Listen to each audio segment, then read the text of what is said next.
आदरणीय एसडीपी साहब और साथ में टीआई साहब भी रखेंगे। मुनिश्री को मेरा प्रणाम और मेरे साथ साथ मेरे पूरे पुलिस परिवार का प्रणाम।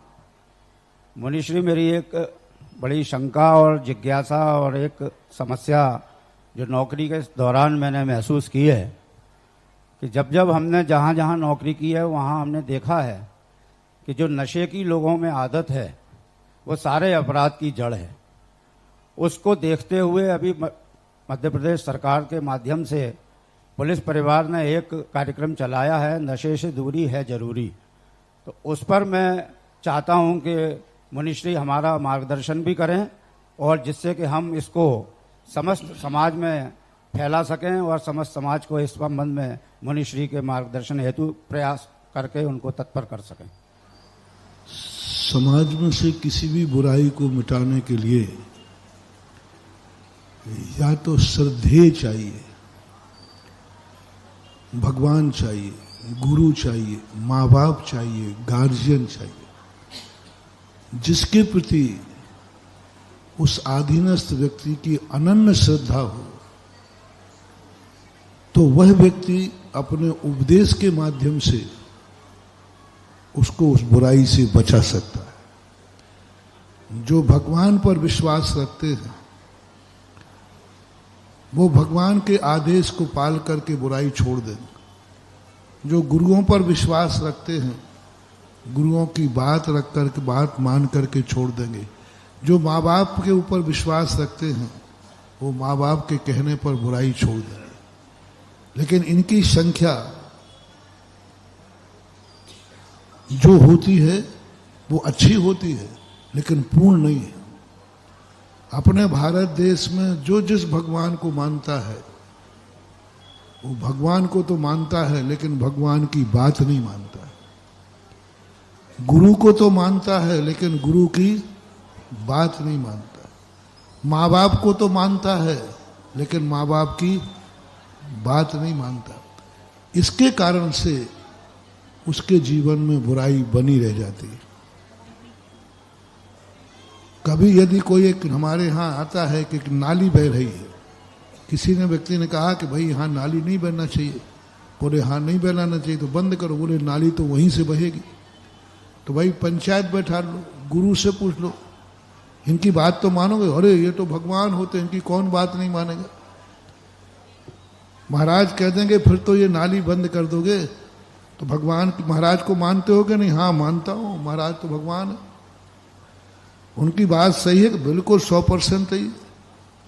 तो उनकी बात सिरोधारी करोगे? अरे उनकी बात सिर माथे, लेकिन नीचे नोट लगा दिया, नाली वहीं से बहेगी। इस विचार वाले लोग भी दुनिया में हैं। अब ऐसे विचार वालों के लिए जो भाग बचा, जितना भाग बचा, जो श्रद्धालु हैं, गुरुओं के प्रति श्रद्धालु हैं, वे गुरु की बात मानते हैं। लेकिन कुछ लोग गुरु को तो मानते हैं, तो ऐसे लोगों के लिए शास्त्रों में आया दंड नीति, साम नीति और एक दंड नीति। साम नीति में गुरु आते हैं, धर्म आते हैं, माँ बाप आते हैं। दंड नीति में सरकार आती है, कानून आता है। तो जो ऐसे लोग हैं नहीं मान पा रहे हैं, इनके लिए कानून का समर्थन नहीं मिलना चाहिए। पार्लियामेंट में प्रस्ताव पास होना चाहिए कि संसार में नशे के ऊपर कोई भी लाइसेंस नहीं दिया जाएगा, नशे का कुछ भी नहीं किया जाएगा। स्टे लगना चाहिए। सरकार अभियान चला रही, सरकार नियम कर देना कि कोई भी नशा की मंजूरी नहीं दी जाएगी। फिर भी पाया जाता है चोरी चपाटे, तो इतना उसका दंड मिलना चाहिए कि दोबारा पीने का वो साहस नहीं कर सकते। तीसरा है, आज हर चीज की महंगाई बढ़ रही है। यदि कोई वित्त मंत्री मेरे से बजट बनवाए, सलाह लेवे, तो मैं कहूंगा शराब की बोतल 1-1 करोड़ रुपए की कर दी जाए। गरीब बच जाएगा, अमीर का पैसा बाजार में आ जाएगा। गरीब बच जाएगा, अमीर का पैसा, क्योंकि जिसके पास करोड़ रुपया वो तो देगा। तो 1 करोड़ की बोतल खरीदेगा तो पैसा बाजार में आएगा। यदि आप कानून से बंद नहीं कर पा रहे हैं, आप बंदेज नहीं लगा पा रहे हैं, तो बजट पास करते समय सबसे ज्यादा उपयोग नशे के ऊपर पूरा चार्ज लगाओ, बीड़ी सिगरेट पर चार्ज लगाओ। आज हमारा भारत देश बर्बाद हो रहा है बीड़ी सिगरेट में। एक मजदूर के पास 50 रुपए की बीड़ी पीने के लिए पैसा है, लेकिन अपने बच्चे को पढ़ाने के लिए पैसा नहीं, मकान बनाने को पैसा नहीं, 50 पैसे का धुआं उड़ा देता है। यदि हम इसके ऊपर इसको इतना महंगा कर दें कि गरीब उसकी तरफ देख ही नहीं पाए, यदि गरीबों पर दया करना, क्योंकि हमारे यहाँ नीति है, जो बेटा समझाने से नहीं सुधरता है उस बेटे को इतना टाइट कर दिया जाए कि वो गलत करना भी चाहे तो कर नहीं पाए, उसके हाथ में पैसे ही नहीं रहेगा। उद्दंड लोगों की नीति बैल के समान होना चाहिए। जैसे किसान है, 2 बैलों को घास डालता है, लेकिन उद्दंड बैल अपने घास को तो पैरों से रौंद देता है और दूसरे की घास, तो फिर किसान उसको इतना टाइट बांध देता है, इतना टाइट बांध देता है कि वो खुद की घास खाने लायक भी नहीं रहता। ये दंड नीति जब तक नहीं अपनाओगे, हम नहीं समझा पा रहे। हम भी बहुत प्रयास कर रहे हैं, दंड नीति अपनाना पड़ेगी। दंड नीति अपना ली कि जो नशे का प्रयोग करते हैं वे जिंदगी जरूर कहीं ना कहीं अकाल में मरते। गुटखे ने अपना लिया, हम कैंसर करके मारेंगे इनको। शराब ने अपना लिया कि इनके बुरे दिन आकर के कैंसर आदि से मरेंगे। लेकिन कर्म के सिद्धांत में दंड व्यवस्था थोड़ी लेट है, और कानून की दंड व्यवस्था हो जाए।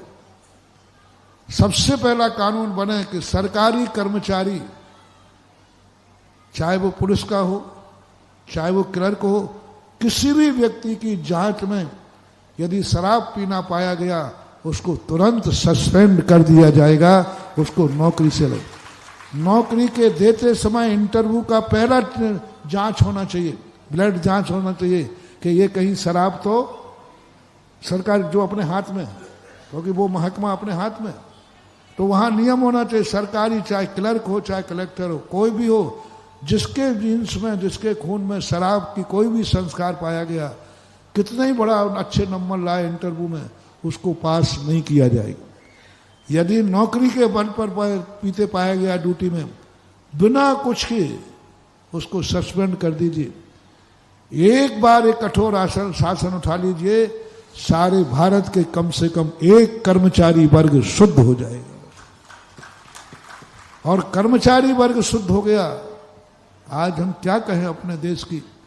जिन मास्टरों को अपन गुरु कहते हैं, वे मास्टर भी नशे की लत में देखे जाते, दुर्भाग्य। अब ऐसे लोगों के लिए तो कानून सुधारेगा, भय सुधारेगा, और इनके ऊपर भय लगना चाहिए। और इसके बाद जो सरकार के कानून में नहीं है, नौकरी में नहीं है, व्यापारी हैं, मजदूर हैं, उनको महंगा कर दो, बस लोग खरीदो। सब चीजें महंगी हो रही, गेहूं महंगी हो रहा, सब्जी महंगी हो रही, अकेला मात्र नशा महंगा नहीं हो रहा। तो ये तरीका है। और बंधुओं, सभी से मेरा कहना है, तुम भगवान को मत मानो, तुम मोक्ष मत जाओ, कम से कम अपनी जिंदगी से तो प्यार करो। अपनी जिंदगी मिली है तो कम से कम उसमें ऐसी अच्छी चीजों का खाओ जिससे जिंदगी बनी रहे।